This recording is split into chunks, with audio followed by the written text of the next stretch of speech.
हाँ जी, स्वागत है एक बार फिर तो ਅੱਜ ਦੀ ਆਪਣੀ 4th ਕਲਾਸ ਹੈ ਹਿੰਦੀ ਦੀ। ਇਸ ਤੋਂ ਪਹਿਲਾਂ ਆਪਣੀ 3 ਕਲਾਸਿਸ ਹੋ ਚੁੱਕੀਆਂ ਹਨ। ਜੇਕਰ ਤੁਸੀਂ ਉਹ ਨਹੀਂ ਦੇਖੀਆਂ ਤਾਂ ਉਹ ਜ਼ਰੂਰ ਦੇਖ ਲਿਓ।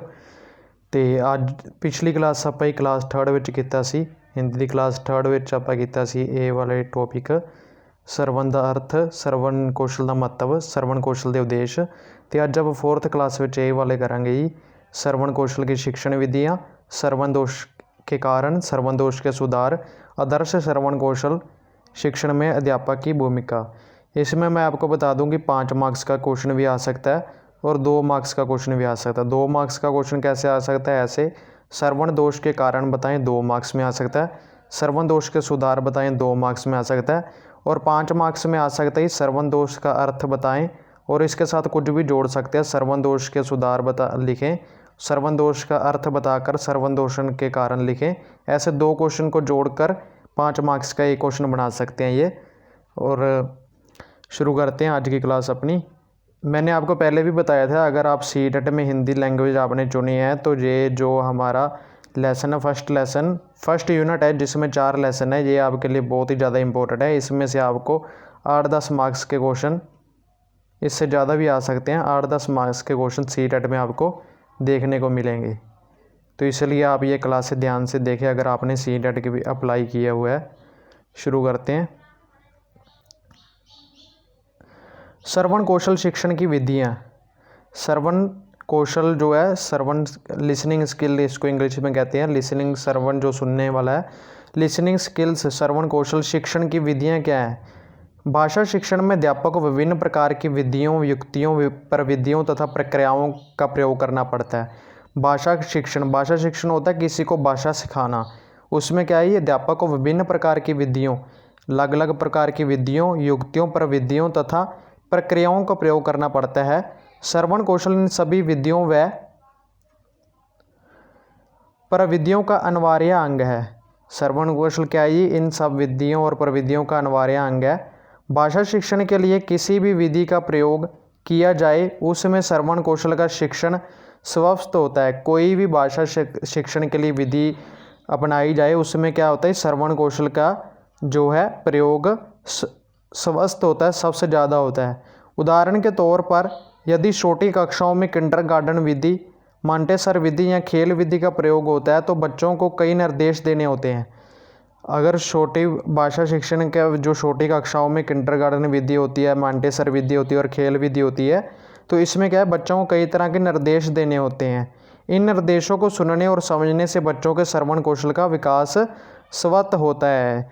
इन जो भी निर्देश हम उनको देते हैं, अध्यापक देते हैं, उन्हें सुनने और समझने से बच्चों के श्रवण कौशल का विकास होता है। बड़ी कक्षाओं में अध्यापक क्रिया विधि, आगमन विधि, निगमन विधि, प्रोजेक्ट विधि, इकाई विधि का प्रयोग करते हैं। बड़ी कक्षाओं में अध्यापक कौन सी विधियों का प्रयोग करते हैं, ये भी अपने को सीटेट में क्वेश्चन मिल सकता है। छोटी कक्षाओं में जो विधियों का प्रयोग करते हैं वो किंडरगार्टन हो गया और मॉन्टेसर था और खेल विधि था। तो ऐसे भी क्वेश्चन आ सकते हैं, जैसे ही खेल विधि का प्रयोग किन कक्षाओं में किया जाता है, छोटी के में, बड़ी में, मॉन्टेसर विधि किन, ऐसे क्वेश्चन आ सकते हैं। किंडरगार्टन विधि का प्रयोग किन कक्षाओं में किया जाता है, छोटी कक्षाओं में के बड़ी में। और बड़ी कक्षाओं में अध्यापक क्रिया विधि, आगमन विधि, निगमन विधि तथा प्रोजेक्ट विधि, इकाई विधि का प्रयोग करते हैं। ये भी आप ध्यान से देख लें, बड़ी कक्षाओं में अध्यापक कौन सी विधि करते हैं, आगमन हो गया, क्रिया, निगमन हो गया, प्रोजेक्ट विधि हो गया, इकाई विधि हो गया। और उसे स्थान पर मौखिक भाषा का प्रयोग करना होता है। और जो भी अध्यापक है उसे हर स्थान पर मौखिक भाषा का प्रयोग करना होता है, बोलना पड़ता है। बच्चे उस मौखिक निर्देश तथा व्याख्याओं को सुनकर कार्य करते हैं। बच्चे जो है उस मौखिक निर्देश तथा व्याख्याओं को सुनकर कार्य करते हैं। इस प्रकार उनमें श्रवण कौशल का स्वस्थ चलता रहता है। श्रवण कौशल का शिक्षण जो है वो चलता ही रहता है। इस प्रकार उनमें विद्यार्थियों में श्रवण कौशल के विकास के लिए निम्नलिखित साधनों का प्रयोग किया जाता है। कौन सा प्रयोग है, जो हमने ऊपर भी पढ़ा है, खेल विधि। पहले जो है छोटी कक्षाओं में खेल विधि, खेल विधि में क्या कहते हैं, ये पॉइंट मैंने आपको कहा है, ध्यान से याद रखें। प्रारंभिक कक्षाओं से ही श्रवण कौशल का शिक्षण प्रारंभ करना चाहिए। प्रारंभिक जो छोटी कक्षा है, प्रारंभिक, उनसे ही श्रवण कौशल के शिक्षण का प्रारंभ कर देना चाहिए। इस स्तर के बालक खेलों में अधिक रुचि रखते हैं। इसलिए खेल विधि को श्रवण कौशल के विकास के लिए अपनाया जाना चाहिए। हाँ जी, इसके जो इस सत्र के बालक है खेलों में अधिक रुचि रखते हैं, इसलिए खेल विधि को श्रवण कौशल के विकास के लिए अपनाया जाना चाहिए। अध्यापक ऐसे खेल अपनाए जिससे उनमें सुनने की शक्ति तीव्र हो। अध्यापक ऐसे खेलों का प्रयोग करें जिससे उनमें सुनने की शक्ति क्या है, तीव्र हो। जैसे अध्यापक छात्रों को निर्देश दे कि कुछ शब्द एक ही बार में बोले जाएंगे, उन्हें अपने ध्यान से सुनकर स्मरण करें। जैसे अध्यापक बच्चों को निर्देश दे सकता है कुछ शब्द एक ही बार बोले जाएंगे, उन्हें ध्यान से सुनकर स्मरण करें, याद करें और तत्पश्चात उन्हें उच्चारित करना होगा। कि कुछ वर्ड है जो अध्यापक बोलेगा उसे बच्चे याद करेंगे और उसके बाद उनका उच्चारण करना होगा। जो बालक सुनकर अधिक शब्द स्मरण करेगा उन्हें उतने अंक प्राप्त होंगे। जो भी बालक ज़्यादा शब्द बताएगा उसे उस मुताबिक अंक प्राप्त होंगे। ऐसा खेल बालकों से लिखवा कर भी कराया जा सकता है। ऐसा खेल बच्चों को लिखने के लिए भी कह सकते हैं। पहले कुछ वर्ड बोल दिए और बाद में कहा बच्चों तुम जो वर्ड बोले थे वो लिखो। इस प्रकार विद्यार्थी विशेष सतर्क रहेंगे। इस प्रकार जो विद्यार्थी विशेष सतर्क रहेंगे। हाँ जी, सेकंड पॉइंट में हम बात करते हैं सस्वर वाचन। सस्वर वाचन पढ़ने को ही कहते हैं। मैंने आपको पहले ही बताया जो क्वेश्चन भी सीटेट और सीटेट की हिंदी में आ सकता है और पढ़ने में पंजाबी में भी पढ़ने को वाचन कहते हैं। जो पैडागोगी हो पंजाबी में आपको पीटेट में भी 1 नंबर का क्वेश्चन आ सकता है। वाचन क्या होता है, पढ़ना होता है। स्वर में पढ़ना वाचन शिक्षण का अनिवार्य अंग है। स्वर में पढ़ना वाचन शिक्षण का अनिवार्य अंग है। इससे श्रवण कौशल के शिक्षण व अभ्यास में भी सहायता मिलती है। अध्यापक को आदर्श वाचन करते समय या किसी विद्यार्थी द्वारा वाचन कराते समय विद्यार्थियों को सचेत कर देना चाहिए कि वह वाचन को ध्यानपूर्वक सुने। हाँ जी, जहाँ तक अध्यापक जो भी आदर्श वाचन करता है करते समय जहाँ किसी विद्यार्थी द्वारा वाचन कराते हैं, जहाँ तो खुद पढ़ता है जहाँ किसी विद्यार्थी द्वारा अध्यापक पढ़ाता है, तो विद्यार्थियों को सचेत कर देना चाहिए कि वह ध्यानपूर्वक सुने। सस्वर वाचन का आदर्श रूप प्रस्तुत करने के पश्चात अध्यापक को अन्य विद्यार्थियों से सस्वर वाचन करवाना चाहिए। हाँ जी, जो भी आदर्श रूप प्रस्तुत करने के बाद जहाँ अध्यापक पहले वाचन करेगा और उसके बाद क्या है दूसरे विद्यार्थियों से वाचन कराना चाहिए। वाचन क्या है, पढ़ाना चाहिए, पढ़ना चाहिए और बाद में विद्यार्थियों से सस्वर पढ़ाना चाहिए। इससे उसे ये ज्ञात हो सकेगा कि किस विद्यार्थी में श्रवण कौशल कितना विकसित हुआ है। इससे पता चल जाएगा उनको कि विकसित कितना हुआ है श्रवण कौशल विद्यार्थियों में। जिन विद्यार्थियों ने ध्यानपूर्वक वाचन सुना होगा वह अपने वाचन व उच्चारण में शुद्धता लाने का अवश्य प्रयास करेंगे। जिन्होंने ध्यानपूर्वक सुना होगा वो तो सही तरह से शुद्धता लाने का अवश्य प्रयास करेंगे। यदि कोई विद्यार्थी ध्यानपूर्वक सुनने के बावजूद शुद्ध रूप से वाचन या उच्चारण नहीं कर सकता तो उसकी श्रवण इंद्रियों तथा स्वर तंत्रियों की जांच करवाकर वांछित उपचार कराना चाहिए। हाँ जी, अगर कोई विद्यार्थी है ध्यानपूर्वक सुनने के बाद भी शुद्ध रूप से वाचन या उच्चारण नहीं कर सकता तो उसकी स्वर्ण इंद्रियों का स्वर तंत्रियों की जांच करवाकर वांछित उपचार कराना चाहिए। फिर उसमें कोई दिक्कत हो सकती है स्वर्ण इंद्रियों में, सुनने की इंद्रियों में और स्वर तंत्रियों मतलब बोलने की तंत्रियों में। और थर्ड पॉइंट हमारा कहानी विधि। कहानी बालकों की मनोवैज्ञानिक आवश्यकता है। कहानी सुनने में उनकी विशेष दिलचस्पी होती है। आपको पता है छोटे बच्चों को कहानी सुनने में विशेष दिलचस्पी होती है। इसके माध्यम से स्वर्ण इंद्रियों के विकास के साथ उनका भाषाई संबंधी ज्ञान विकसित होता है। इनके कारण स्वर्ण इंद्रियों का ज्ञान भी होता है और भाषा संबंधी ज्ञान भी विकसित होता है। शिक्षा प्रसाद कहानियों से उनमें नैतिक मूल्य पैदा होते हैं। अध्यापक को कहानी बहुत रोचक ढंग से सुनानी चाहिए। कहानी से उनमें नैतिक मूल्य पैदा होते हैं और अध्यापक को कहानी बहुत ही रोचक ढंग से सुनानी चाहिए जिससे विद्यार्थियों की उत्सुकता आखिर तक बनी रहे। कहानी उचित हाव भाव व मध्यम गति से सुनानी चाहिए। उचित हाव भाव के साथ और मध्यम गति मतलब ज़्यादा तेज नहीं सुनानी चाहिए जिससे श्रवण के साथ छात्र भाव ग्रहण करते जाएं। श्रवण के साथ साथ वह उनको समझ आता जाए कहानी में क्या चल रहा है। फोर्थ पॉइंट है ऋतुलेख। शुद्ध लेखन के अभ्यास कराने के लिए प्रिय श्रुतलेख का प्रयोग किया जाता है। इससे श्रवण लेखन के अभ्यास में सहायता मिलती है।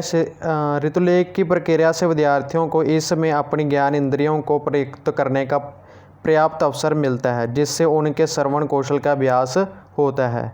विद्यार्थियों को ध्यान केंद्रित करने के लिए आवश्यक है कि ऋतुलेख के लिए चुना गया प्रश्न विद्यार्थियों के मानसिक व बौद्धिक योग्यताओं के अनुरूप हो। जो भी प्रसिद्ध जब पाठ चुना गया वो विद्यार्थियों की मानसिक व बौद्धिक योग्यताओं के अनुरूप होना चाहिए। अगली विधि है प्रश्न उत्तर विधि। इस विधि से विद्यार्थियों में सतर्कता बनी रहती है। उनसे विषय संबंधी प्रश्न पूछे जा सकते हैं। कोई भी विषय चल रहा है उसके संबंधी प्रश्न पूछे जा सकते हैं। प्रश्न अधिक लंबे नहीं होने चाहिए, बल्कि बालकों के स्तर के अनुकूल होने चाहिए। प्रश्न ज़्यादा लंबे नहीं होने चाहिए, बल्कि बालकों के स्तर के अनुकूल होने चाहिए। प्रश्न करते हुए इस बात का विशेष ध्यान रखा जाए कि प्रश्न एक ही बार पूछा जाए। प्रश्न करते समय इस बात का ध्यान रखा जाए कि प्रश्न एक ही बार पूछा जाए। अध्यापक के बार बार एक ही प्रश्न की आवृत्ति कराने से छात्रों में सुनने में लापरवाही की प्रवृत्ति विकसित होगी। अगर अध्यापक एक ही क्वेश्चन बार बार सुनेगा तो छात्रों में सुनने में लापरवाही आएगी, वह पाठ को अच्छे से सही नहीं सुनेंगे। उनको पता चल जाएगा कि टीचर वही क्वेश्चन बार बार सुन रहा है। और प्रश्नों की भाषा सरल और स्पष्ट होनी चाहिए। इस विधि से विद्यार्थियों में ध्यानपूर्वक सुनने की आदत विकसित हो जाती है। आपने देखा होगा टीचर प्रैक्टिस जब लगाते हैं तो हम कोई भी लेसन एक करा रहे हैं और बीच बीच प्रश्न पूछ रहे हैं तो बच्चे जो है सही तरीके से सुनते हैं। उनको ये डर होता है कि टीचर मेरे से कोई क्वेश्चन पूछ ना ले जो कहानी में चल रहा है।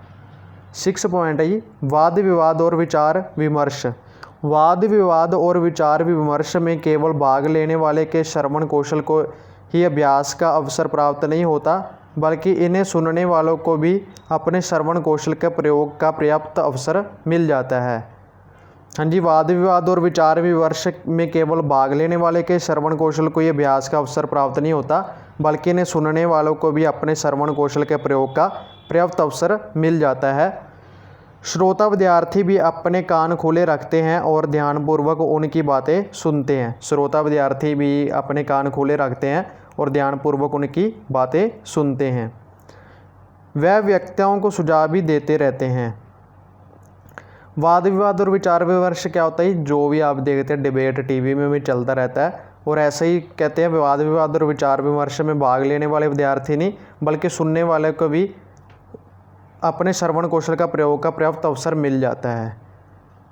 आपको पता है जो भी हम टीवी में डिबेट देख चाहिए कि वह वाद विवाद व विचार विमर्श का आयोजन कक्षा के सत्र पर करे, ताकि सभी विद्यार्थी वक्ता अथवा श्रोता उसमें सम्मिलित हो सके।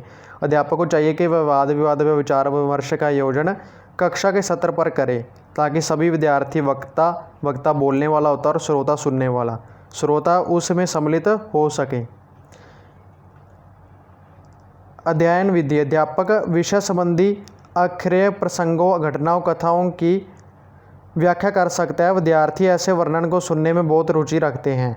अध्यापक विषय संबंधी जो भी प्रसंगों, घटनाओं, कथाओं का व्याख्या कर सकता है। विद्यार्थी ऐसे वर्णन को सुनने में बहुत रुचि लेते हैं। बीच बीच में छोटे छोटे प्रश्न पूछकर उनकी सतर्कता बनाए रख सकते हैं, उनका ध्यान बनाए रख सकते हैं बीच बीच में छोटे छोटे प्रश्न पूछकर। इस प्रकार कुछ विषयों का ज्ञान संप्रेषण द्वारा भी दिया जा सकता है। विषय रुचिपूर्ण होगा तो विद्यार्थी उसका ध्यानपूर्वक श्रवण करेंगे। अगर विषय रुचिपूर्ण होगा, कोई कहानी वाला होगा, तो विद्यार्थी भी ध्यानपूर्वक उनका श्रवण करेंगे, सुनेंगे। मतलब लास्ट 8 पॉइंट है दृश्य श्रवण उपकरण। दृश्य श्रवण उपकरण होते हैं देखने और सुनने वाले उपकरण। Radio, tape recorder, gramophone, Doordarshan, चलचित्र, वीडियो चित्र आदि उपकरण श्रवण कौशल में उपयोगी सिद्ध होते हैं। इनमें विभिन्न उपयोगी शिक्षण व मनोरंजक कार्यक्रम प्रसारित होते रहते हैं। अध्यापक को इनका पूर्ण ज्ञान होना चाहिए। हाँ जी, जो भी radio, tape recorder, gramophone, Doordarshan, चलचित्र, वीडियो चित्र हो गए, ये उपकरण श्रवण कौशल में उपयोगी सिद्ध होते हैं। इनमें विभिन्न उपयोगी शिक्षण व मनोरंजक कार्यक्रम प्रसारित होते रहते हैं। जी आपको पता ही है, विभिन्न शैक्षिक और मनोरंजक कार्यक्रम इनमें चलते रहते हैं। अध्यापक को इनका पूर्ण ज्ञान होना चाहिए। विद्यार्थियों को इनकी जानकारी देते हुए इन्हें सुनने व देखने के लिए प्रोत्साहित करना चाहिए। विद्यालय के समय सारणी में इन उपकरणों से प्रसारित होने वाले कार्यक्रमों के सुनने व दिखाने की उचित व्यवस्था होनी चाहिए। बालकों के लिए वैसे भी ये आकर्षक उपकरण हैं। पाठ संबंधी चित्रों को दिखाकर अध्यापक उनकी व्याख्या कर सकता है, जिसे सुनने में छात्र रुचि लेते हैं। आप देख सकते हैं जो भी हमारे सरकारी स्कूलों में अब तो आ गया एजुसेट क्लासेस है। एजुसेट क्लासेस है, एलईडी लगी होती हैं, तो बच्चे उनको ध्यान से देखते हैं टीवी की तरह और ध्यान से सुनते हैं। रेडियो श्रवण कौशल के परीक्षण व विकास का अत्यंत महत्वपूर्ण साधन है। ध्यानपूर्वक तथा मान्य योग से सुनने का जितना परीक्षण तथा अभ्यास इस माध्यम से मिलता है, उतना अन्य किसी माध्यम से नहीं मिलता। हाँ जी, जितना भी ध्यानपूर्वक और मान्य योग सुनने का प्रशिक्षण तथा अभ्यास इस माध्यम से मिलता और किसी अन्य माध्यम से ये नहीं मिलता। आप देखते हो अभी तो रेडियो नहीं है, जो भी पुराने बुजुर्ग हैं रेडियो को कितने ध्यान से सुनते हैं, उनका श्रवण कौशल जो है अच्छे से विकसित होता है पुराने बुजुर्गों का।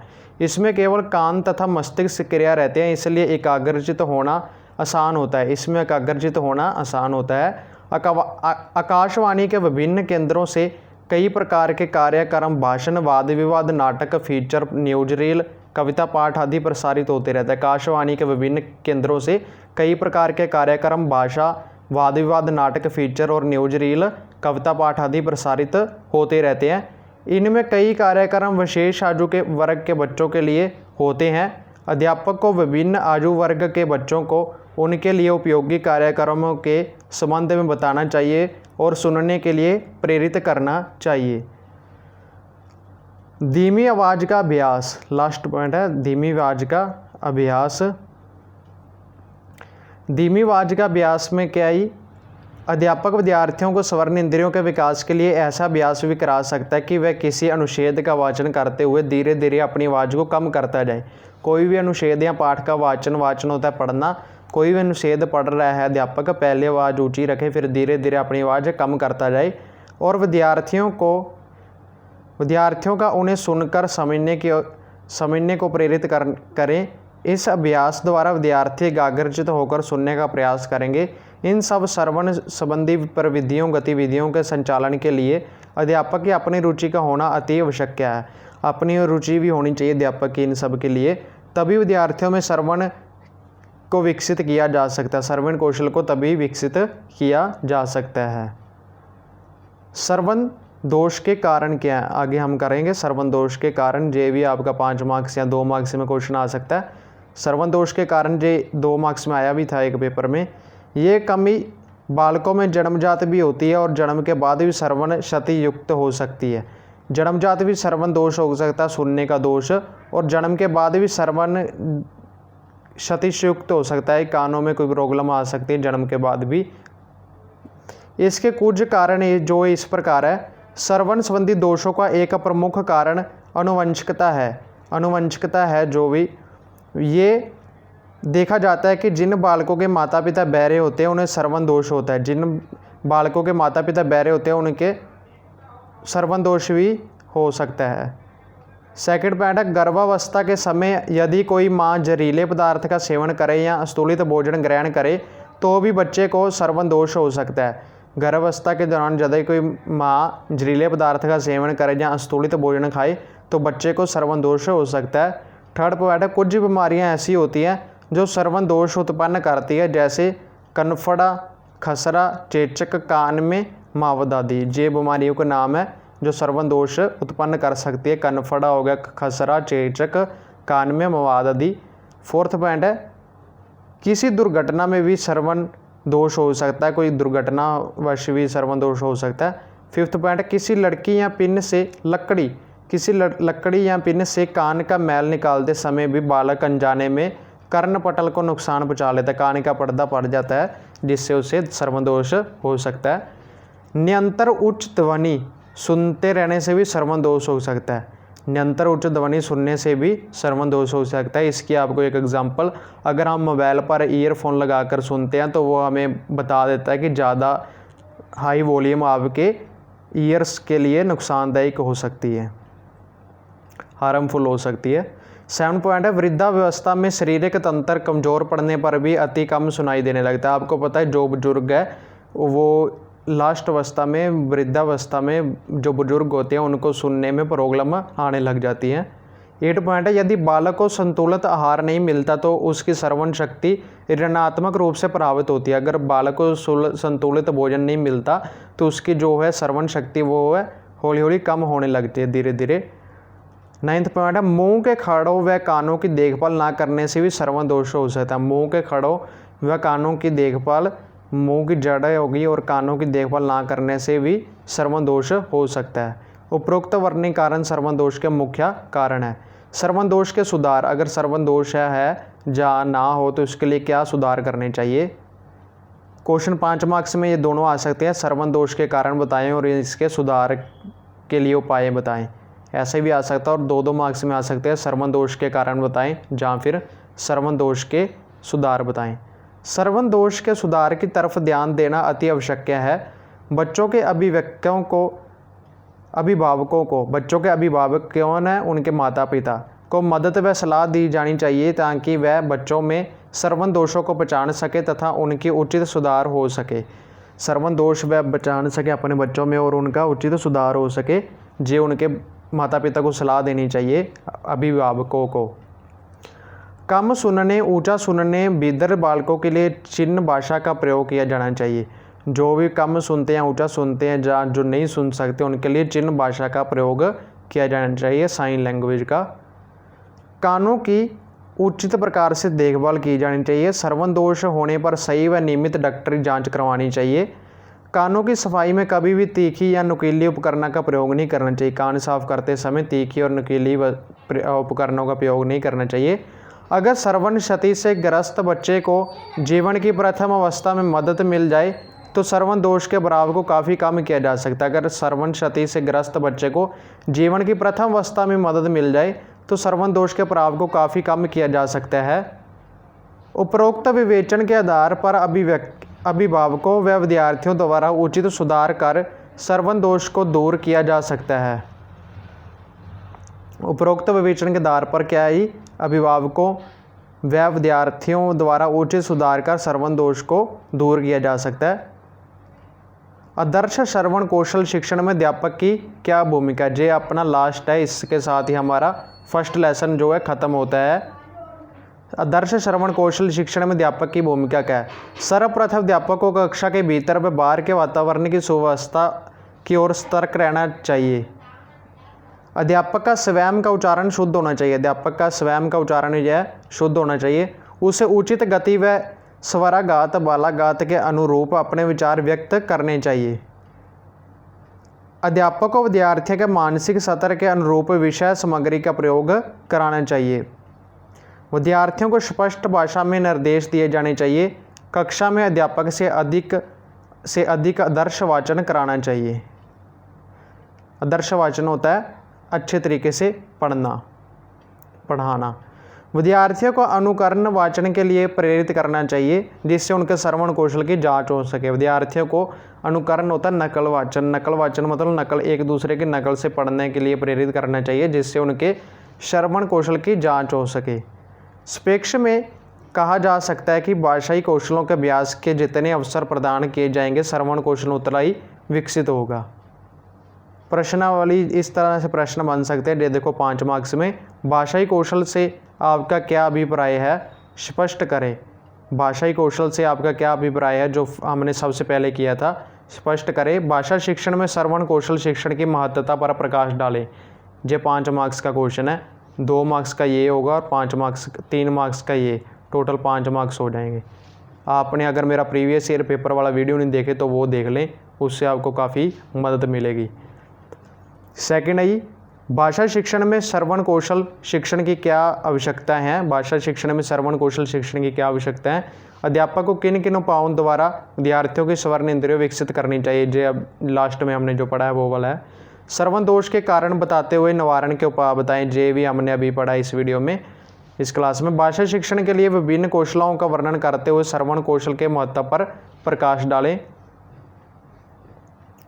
श्रवण कौशल से क्या अभिप्राय है। विद्यार्थियों में श्रवण कौशल किस प्रकार विकसित किया जा सकता है। श्रवण कौशल क्या अभिप्राय है, जो हमने 3rd क्लास में किया था। और विद्यार्थियों में श्रवण कौशल किस प्रकार विकसित किया जा सकता है, जो भी हमने 3rd क्लास में किया था। निम्नलिखित पर टिप्पणी करें। भाषाई कौशल जो हमने थर्ड क्लास में किया था। श्रवण कौशल शिक्षण से अभिप्राय, ये भी हमने थर्ड क्लास में किया, ये 2-2 मार्क्स वाले हैं। श्रवण कौशल शिक्षण का महत्व, ये भी हमने तब किया था। आज उद्देश्य किया है और हमने श्रवण कौशल शिक्षण की विधियाँ की हैं। इसके साथ ही हमारी ये 4th क्लास ख़त्म होती है। अगर आपने पिछली 3 क्लासेस नहीं देखी तो वो भी देख ले।